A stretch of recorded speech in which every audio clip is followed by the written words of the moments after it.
Video like जरूर कर लीजिए और ऐसे वीडियो लगातार फ्री में पाने के लिए चैनल को तुरंत सब्सक्राइब कर लीजिए और बेल आइकन को जरूर टैप कर लीजिए ताकि आगे भी सारे वीडियो आपको मिलते रहे। यूट्यूब में फॉलो करते हैं तो प्लीज ये वाला फ्री टेलीग्राम चैनल जरूर ज्वाइन कर लीजिएगा। सारे नोटिफिकेशन सारे अपडेट यहीं पे आते हैं, ध्यान रखिए। नमस्कार दोस्तों, आपका स्वागत है सी सेट प्रिपरेशन के इस यूट्यूब चैनल पर। आज की इस वीडियो में हम लोग इंग्लिश जो बेसिक टू एडवांस सीख रहे हैं इसके सेकंड क्लास को देखेंगे, है ना। पहले क्लास में हम लोगों ने बेसिक परिचय समझा था कि इंग्लिश का परिचय क्या होता है, साथ में ग्रामर क्या होता है। अब ये क्लास देखिए सभी प्रतियोगी परीक्षाओं के लिए इंपॉर्टेंट है और ये एकदम लेटेस्ट सिलेबस एंड पैटर्न के बेस पे चलने वाला है। आप किसी भी एंट्रेंस एग्जाम की तैयारी कर रहे हैं, इस क्लास से आप अंग्रेजी सीख सकते हैं। इसके अतिरिक्त आप अपने ग्रामर को मजबूत करने के लिए भी यहाँ से अंग्रेजी सीख सकते हैं। तो चलिए आगे बढ़ते हैं अपने क्लास की ओर। देखिए, अगर आप टीम के पैड कोर्सेज से जुड़ना चाहते हैं तो यहाँ पे कुछ नंबर्स दिए गए, आप संपर्क करके पैड कोर्स से जुड़ने की प्रक्रिया जान सकते हैं। इसके अतिरिक्त ज्ञान सर का व्हाट्सएप नंबर है, आप यहाँ से व्हाट्सएप के माध्यम से भी कुछ जानकारी प्राप्त कर सकते हैं। चलिए अब आते हैं अपने क्लास की ओर। देखिए, पहले क्लास में हम लोगों ने देखा था पार्ट्स ऑफ स्पीच क्या होते हैं, तो आपको पता चला था कि जब कोई सेंटेंस लिखा जाता है तो सेंटेंस में क्या होता है कि प्रत्येक वर्ड मतलब जो प्रत्येक शब्द होता है वो कुछ अलग अलग कार्य करता है, जिसके समूह को मतलब पार्ट्स ऑफ स्पीच कहते हैं। तो पार्ट्स ऑफ स्पीच की श्रृंखला में पहला पार्ट्स ऑफ स्पीच है नाउन। नाउन को हिंदी में कहते हैं संज्ञा, है ना। नाउन को हिंदी में संज्ञा कहते हैं। अब हम लोग डिस्कस करेंगे कि संज्ञा क्या होता है। तो देखिए, डेफिनेशन की बात करेंगे तो डेफिनेशन बहुत ही सरल से आपने बचपन में पढ़ा होगा या फिर आपको पता होगा, है ना। जो नेम होता है, नेम ऑफ प्लेस, पर्सन और थिंग्स, है ना। किसी भी व्यक्ति, वस्तु या स्थान के नाम को क्या कहते हैं, संज्ञा कहते हैं। तो ये आपने बचपन में पढ़ रखा होगा, इसमें कोई बहुत ऐसा नहीं कि रॉकेट साइंस से आपने नहीं पढ़ा है। आपने नाउन का डेफिनेशन 100% पढ़ा होगा।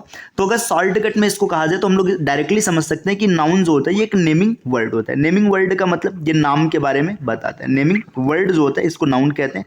प्रत्येक दिया गया नाम एक संज्ञा, मतलब किसी भी वस्तु का नाम रखा गया वो एक संज्ञा है। फॉर एग्जाम्पल, अगर एग्जाम्पल की बात करेंगे तो आपने एग्जाम्पल में जैसे बचपन में देखा होगा, जैसे मान लीजिए यहाँ पे राम लिखा है ना, रामायण लिखा है और रामायण है ना। इसके अतिरिक्त यहाँ पे मान लीजिए अयोध्या लिखा हुआ है, अयोध्या है ना। तो ये सब क्या है, ये सब एक तरीके से नाउन है। तो क्या अब यहाँ पे ये बात आती है कि नाउन हर जगह जो नाम दिया गया है पर क्या प्रत्येक नाम एक नाउन ही होता है, तो ऐसा कुछ कंडीशन में नहीं होता है। चलिए हम लोग एग्जाम्पल के माध्यम से समझते हैं, है ना। ऐसे देखिए, मैंने पहले ही बता दिया, ये हम लोग फंक्शनल ग्रामर पढ़ रहे हैं। फंक्शनल ग्रामर का मतलब इसमें वर्ड के फंक्शन के बेसिस पर आप मतलब पहचानेंगे कि वो कौन सा पार्ट्स ऑफ स्पीच है।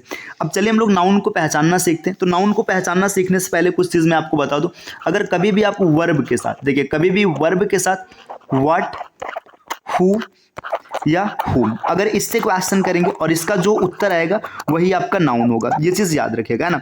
आपने वर्ब है, वर्ब के साथ आपको क्या करना है, व्हाट से, हु से या हुम से क्वेश्चन करना है, इसका जो उत्तर आएगा वही नाउन होगा। अन्यथा सेंटेंस में जो भी चीज़ आपको नाउन दिखेगा उसका पार्ट्स ऑफ स्पीच अलग हो सकते हैं। चलिए अब एग्जाम्पल के माध्यम से समझते हैं। जैसे मान लीजिए मैंने लिखा Sohan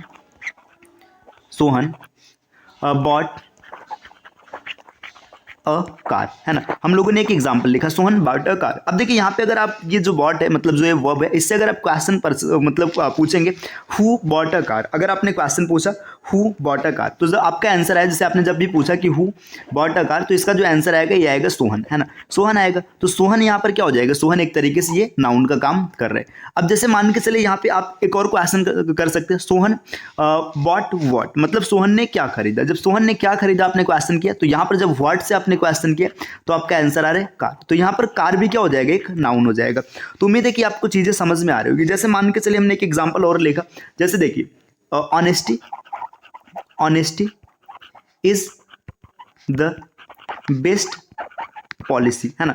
honesty is the best policy, ये क्वेश्चन किया गया, है ना। अब यहाँ से आप क्वेश्चन पूछ रहे हैं what is the best policy, है ना। मतलब आपने पूछा what is the best policy, तो यहाँ पे क्या आ जाएगा, ऑनेस्टी आ जाएगा। तो जब आपने क्वेश्चन किया व्हाट से, है ना, तो यहाँ पे आपका क्वेश्चन आ जाएगा कि देखिए यहाँ पे ऑनेस्टी आंसर आ रहा है, तो आपका ये एक तरीके से नाउन हो जाएगा, ठीक है। आपने क्वेश्चन किया ऑनेस्टी इज व्हाट, मतलब ऑनेस्टी क्या है, तो यहाँ पर आंसर आएगा पॉलिसी। तो यहाँ पर पॉलिसी भी एक तरीके से नाउन का कार्य कर रहा है।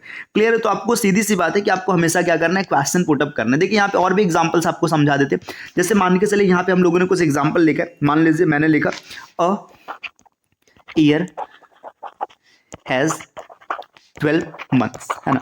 अ ईयर हैज 12 मंथ्स, है ना। यहाँ पे ये डेटा लिखा गया, तो आपने पूछा व्हाट हैज 12 मंथ, मतलब किसके पास 12 मंथ, किसके पास 12 महीने होते हैं, तो आपने बोला अ ईयर। जब आपने व्हाट से क्वेश्चन किया तो यहाँ पे अ ईयर है, तो एक तरीके से नाउन का कार्य कर रहा है ना। अ ईयर हैज व्हाट, मतलब यहाँ पर आपका आएगा मंथ्स, तो यहाँ पर मंथ्स भी क्या हो जाएगा, नाउन हो जाएगा। अब चलिए एक एग्जांपल आपको दिखाते हैं जिसमें आपको देखने में तो नाउन महसूस होगा लेकिन वो नाउन नहीं होगा, है ना। यहाँ पे इस एग्जांपल को समझिएगा। देखिए यहाँ पर एक एग्जांपल लिख रहे हैं, है ना। ये एग्जांपल कुछ इस प्रकार है। देखिए मैंने लिखा राम रीच्ड होम, है, हमने ये लिखा है ना। अब एक मैंने दूसरा सेंटेंस लिखा, राम परचेज्ड होम। देखिए यहाँ पे मैंने दो सेंटेंस लिखा है, ठीक। अब देखिए यहाँ पे अगर क्वेश्चन किया जाए हु रीच्ड होम, मतलब हु रीच्ड होम, घर कौन पहुंचा, तो आप बोलेंगे राम, है ना। यहाँ पे हु का आंसर आ रहा है तो ये नाउन हो जाएगा, ठीक। अब आप यहाँ पे क्वेश्चन करके देखिएगा, आप पूछिए जैसे राम रीच्ड वेयर, आप करेंगे। आप अगर व्हाट से क्वेश्चन करेंगे तो यहाँ पे इसका उत्तर नहीं आएगा, ये वेयर का उत्तर है। देखिए व्हाट का उत्तर नहीं है, ये वेयर का उत्तर है। तो यहाँ पे जो होम है ना, ये होम नाउन नहीं होगा, ये एडवर्ब का काम करेगा, नाउन नहीं होगा। अभी आगे और इसका विस्तार में डिस्कशन किया जाएगा। अभी यहाँ पे देखिए ये नाउन नहीं है। अब देखिए दूसरे एग्जांपल में देखिए आपने लिखा हु परचेज्ड होम, आपने बोला राम, है ना, तो राम नाउन हो जाएगा। फिर आगे क्वेश्चन किया गया Ram purchased what, Ram purchased what, तो इसका आंसर आ रहा है अ होम, तो ये होम यहाँ पर नाउन है। तो देखिए आपने एक सेंटेंस देखा, इस सेंटेंस में आपको क्या पता चला कि यहाँ पर जो होम है ये नाउन का कार्य नहीं कर रहा है, और ये जो होम है यहाँ पर क्या है, ये नाउन का कार्य कर रहा है ना। और भी एग्जाम्पल से आपको समझाते, जैसे मान के चलिए एक छोटा सा एग्जाम्पल हम मान के चलते, देखिए राम या मतलब दूसरा एग्जाम्पल लिखते हैं, जैसे देखिए सोहन रीच्ड, सोहन न रहेगा ना लास्ट में, सोहन रीच्ड मार्केट, मैंने ये सेंटेंस लिखा सोहन रीच्ड मार्केट, है ना। अब मैंने दूसरा एग्जांपल लिखा सोहन परचेज्ड मार्केट, है ना। यहाँ पे ये सेंटेंस थोड़ा सा मतलब ये है कि मतलब सोहन ने बाजार खरीदा, है ना, खरीदा। देखिए सोहन ने बाजार खरीदा, ये सेंटेंस थोड़ा सा मतलब अजीब है, लेकिन यहाँ पे आपको अभी इस पर नहीं आना है, आपको सीधा से ये मान के चलना है कि अभी हम लोग नाउन निकालना सीखना है। देखिए अब देखिए हु रीच्ड मार्केट, बाजार कौन पहुंचा, तो आप बोलेंगे सोहन, ये नाउन हो जाएगा, है ना। अब यहाँ पे आप सोहन रीच्ड व्हाट, ये नहीं बनेगा, है ना। यहाँ पे मार्केट के स्थान पे आप स्कूल भी कर सकते हैं, जो भी आपको करें। देखिए सोहन परचेज्ड मार्केट, सोहन ने बाजार खरीदा, ठीक है। मान लीजिए पूरा का पूरा मार्केट इसने खरीद लिया, है ना। अब जब इसने मार्केट खरीद लिया तो आप पूछेंगे ना हु परचेज्ड मार्केट, ये सोहन हो जाएगा, ये नाउन हो गया, है ना। सोहन परचेज्ड व्हाट, तो यहाँ पर मार्केट जो हो जाएगा ये नाउन का कार्य करेगा। तो यहाँ पे कंक्लूजन ये निकल के आता है कि जब कभी भी आप व्हाट, हु या हुम इससे क्वेश्चन करेंगे और जो आंसर आएगा यही आपके नाउन का कार्य करेगा, अन्यथा नाउन नहीं मिलेगा। तो अब उम्मीद है कि आप नाउन आसानी से निकाल लेंगे, आपको किसी भी तरीके की दिक्कत नहीं आने वाली, ठीक। आप चाहे तो और भी एग्जांपल्स यहाँ पे मतलब देख सकते हैं। देखिए मान के चलिए एक एग्जांपल आपके सामने लिखते हैं। देखिए यहाँ पे मैंने एग्जांपल लिखा राजा लाइक्ड द मूवी, है ना। अब इसमें आपको कमेंट करके बताना है कि इसमें कौन कौन नाउन होगा, ठीक। इसके अतिरिक्त मैं लिखता हूँ मान के चलेगा द से नहीं लिखते, ऐसे लिखते Delhi is the capital of India, है ना। इसमें आपको कमेंट करके बताना है क्या क्या नाउन है। इसके अतिरिक्त जैसे मान के चलेगा सोनम वेंट टू स्कूल। अब इन तीन सेंटेंसेस में आप कमेंट करके बताइए कि इसमें कौन कौन नाउन है, ठीक। चलिए अब बढ़ते हैं अगले स्लाइड पर। देखिए यहाँ पे चीजों को समझते हैं। अब हम लोग बात करेंगे काइंड्स ऑफ नाउन, नाउन के प्रकार कितने होते हैं इसकी बात करेंगे। तो देखिए जो नाउन के काइंड्स हैं, नाउन टोटल 5 काइंड्स का होता है ना। अब ये 5 क्या क्या, देखिए प्रॉपर नाउन, है ना, प्रॉपर नाउन, है ना। प्रॉपर नाउन के बाद common noun, common noun, common के बाद collective noun, collective noun, collective के बाद मैटेरियल नाउन, और मैटेरियल के बाद लास्ट में जो अगला आएगा ये आएगा abstract noun, ABSTRACT, abstract noun. तो देखिए ये नाउन के 5 काइंड्स होते हैं ना, proper, common, collective, material and abstract. तो अब हम लोग एक एक नाउन के बारे में विस्तार में चर्चा करेंगे। तो चलिए आते हैं अगले स्लाइड पे। देखिए यहाँ पर सबसे पहले डिस्कस किया जाएगा प्रॉपर नाउन। प्रॉपर नाउन क्या होता है, अगर प्रॉपर नाउन की बात करेंगे, है ना, तो प्रॉपर नाउन को आप हिंदी में बोल सकते हैं व्यक्तिवाचक संज्ञा। देखिए जो प्रॉपर नाउन होता है ये एक स्पेसिफिक नेम होता है, एक स्पेसिफिक नेम, ये एक स्पेशल नेम होता है। सबसे पहले याद रखिएगा, कोई भी स्पेशल नेम जो होता है उसको प्रॉपर नाउन कहते हैं। ये यूनिक होता है। यूनिक का मतलब ये है ना कि दुनिया में सिर्फ और सिर्फ सिंगल होगा, इसके जैसा और कोई भी नहीं होने वाला है, ठीक। इसमें आप याद रखिए कि इसका जो अपर केस होता है ना, इसका जो अपर केस लिखा जाता है, अपर केस का मतलब जो फर्स्ट लेटर होता है, माफ कीजिएगा, जो इसका फर्स्ट लेटर होता है ये हमेशा अपर केस में लिखा जाता है। मतलब जो फर्स्ट लेटर होता है, फर्स्ट लेटर है ना, ये हमेशा अपर केस में लिखा जाता है। अपर केस का मतलब है कैपिटल लेटर, है ना, ये हमेशा कैपिटल लेटर में लिखा जाता है। इसको भी याद रखना है, ठीक। अब इसके साथ एक चीज और भी याद रखना है कि इसके पहले ना कोई आर्टिकल नहीं आता, इसके पहले कोई आर्टिकल का प्रयोग नहीं किया जाता है ना, इसके पहले आर्टिकल का यूज नहीं किया जाता। तो देखिए प्रॉपर नाउन में आपको ये चीज याद रखनी है, स्पेसिफिक नेम होता है ना, एक स्पेशल नेम होता है, ये यूनिक होता है ना, हमेशा यूनिक होता है। इसका जो फर्स्ट लेटर होता है अपर केस मतलब कैपिटल लेटर में लिखा जाता है। इसके अतिरिक्त इसमें कोई आर्टिकल नहीं आता, आप लिख सकते हैं आर्टिकल नहीं आएगा। एक चीज आप चाहे तो और याद रख सकते हैं, जो प्रॉपर नाउन होता है ये हमेशा अनकाउंटेबल होता है, अनकाउंटेबल। तो ये भी चीज आप याद रख सकते हैं कि हमेशा अनकाउंटेबल होता है। अगर एग्जाम्पल की बात करेंगे, जैसे कोई भी स्पेशल नाम आप बता दीजिए, आपने लिखा राम, है ना, राम के बाद आपने लिखा, जैसे मान के चलेगा सोहन, सोहन के बाद आपने लिखा आगरा।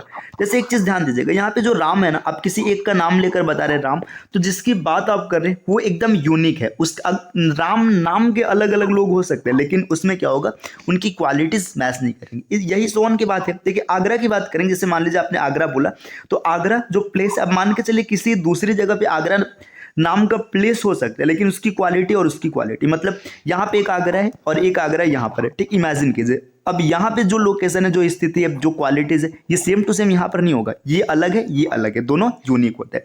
तो ये हो गया प्रॉपर नाउन। अब प्रॉपर के बाद बात करेंगे कॉमन नाउन। देखिए कॉमन नाउन क्या होता है, अगर कॉमन नाउन की बात करेंगे तो ये ना जनरल नाम होता है, मतलब स्पेसिफिक नहीं होता, ये जनरल होता है। जनरल का मतलब जैसे एक नाम लेंगे तो पूरे जाति का एक तरीके से बोध हो जाएगा, मतलब ये कॉमन होता है। जैसे इमेजिन करिए, मान लीजिए आपने बोला बॉय, है ना, अब बॉय का मतलब लड़का होता है। आप समझिएगा, अब आपने बॉय बोला तो यहाँ पे एक स्पेशल बॉय को नहीं इंडिकेट किया गया, यहाँ पे एक स्पेशल जाति को इंडिकेट किया गया। मतलब लड़का बोलते ही आपके दिमाग में एक ऐसा फिगर चलने लगेगा, ठीक। ये बॉय की बात है। जैसे इमेजिन करिए हम लोगों ने बोला कार, है ना, अब कार बोलते ही आपके दिमाग में ऐसा फिगर चलने लगा, है ना, तो ये क्या हो गया, ये एक तरीके से कॉमन नाउन हो गया, ठीक। कॉमन नाउन जनरल नेम होता है, ये चीज आपको याद रखना है। इसका जो मतलब फर्स्ट लेटर होता है वो हमेशा क्या होता है, लोअर केस में होता है, मतलब आप लिख सकते हैं स्मॉल लेटर में होता है ना, स्मॉल लेटर में होता है जो फर्स्ट लेटर होता है। इसके अतिरिक्त देखिए इसके पास आर्टिकल होता है ना, इसके पास आर्टिकल होता है, ये चीज याद रखिएगा। ये काउंटेबल में होता है ना, ये काउंटेबल में आता है, ठीक।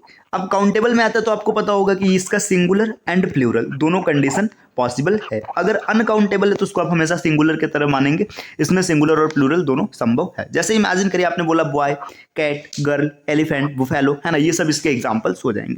कॉमन के बाद नेक्स्ट अगले स्लाइड पर आते हैं। अगला स्लाइड है कलेक्टिव नाउन। देखिए कलेक्टिव नाउन की बात करेंगे। कलेक्टिव नाउन क्या होता है, कलेक्टिव नाउन पूरी तरीके से ग्रुप की बात करता है ना, मतलब इसमें क्या होता है, इसमें ग्रुप की बात होता है, जो एक कंप्लीट ग्रुप होता है उसी की बात करता है, मतलब समूह की बात करता है। अब एग्जांपल्स की बात करेंगे, जैसे मान के चलिए हम लोगों ने लिखा फैमिली, है ना, फैमिली, फैमिली एक कलेक्टिव नाउन है। अब ये ग्रुप किसका है, ये ग्रुप होता है मेंबर्स का।